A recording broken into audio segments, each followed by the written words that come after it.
How's it going, everybody? Yeah, I know. Things have been crazy. You know. I've got some stuff. It's 2 videos I gotta put together. And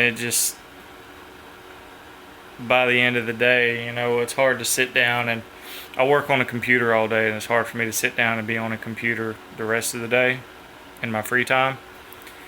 So, yeah, I'm going to try to keep this relatively short.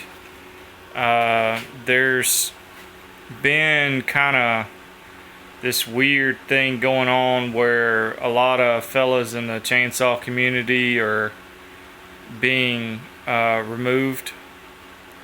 I don't know if someone's going around doing,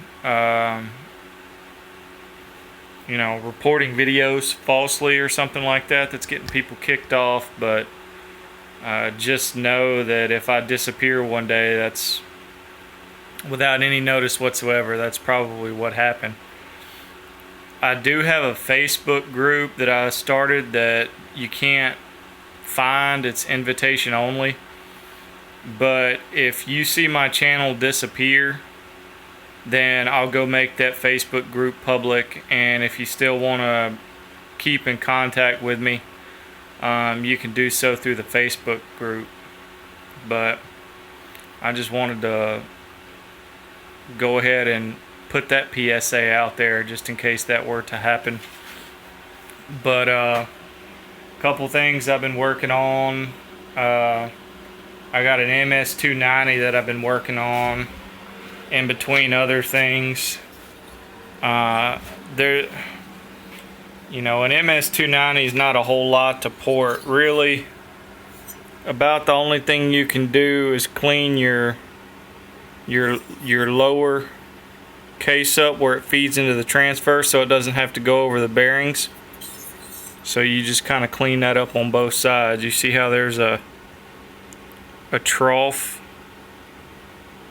now that allows easier access for the air coming out from around the crank to get into the transfers. And then you can lower the partition in the transfer. That's pretty much all I did. This particular saw, my uncle didn't want it to be a screamer or anything like that. He just wanted it to have more low-end power because an MS290 is a pig. It just doesn't pull worth anything.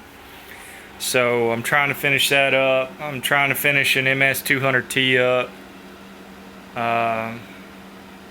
I've been working on this little grinder here.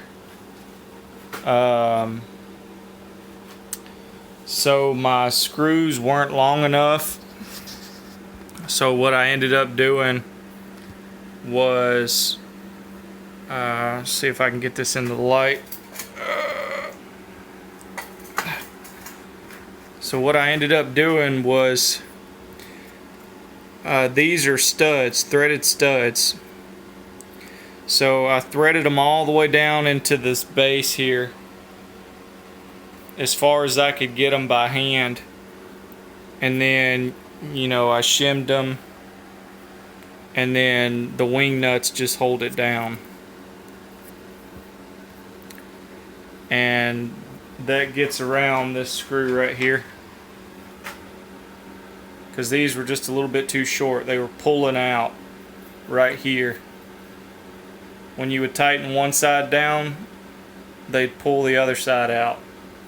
So I was having issues there. So that solved that. I'm trying to work on angles here and dressing my stone. It's not perfect. I gotta get that right. I need what it's doing is it's making my top plate angle too aggressive. I want to make my top plate angle a little more aggressive, and I ain't figured out how to do that on a one of these yet. So I'm still trying to work through that. I got some saws. Hopefully I'll test out this weekend. I don't know if you'll get any footage of that, but I think I got a couple saws running good again. I think I finally got my 262 running good. I don't know, we'll see. May have been the spark plug, I'm not 100% sure. And the other saw that I showed the cylinder, I think hopefully that one's finally running good and I can test it out this weekend. We'll see. And I got some projects coming up. Yeah, I just got to get to them. Anyway, y'all have a good one.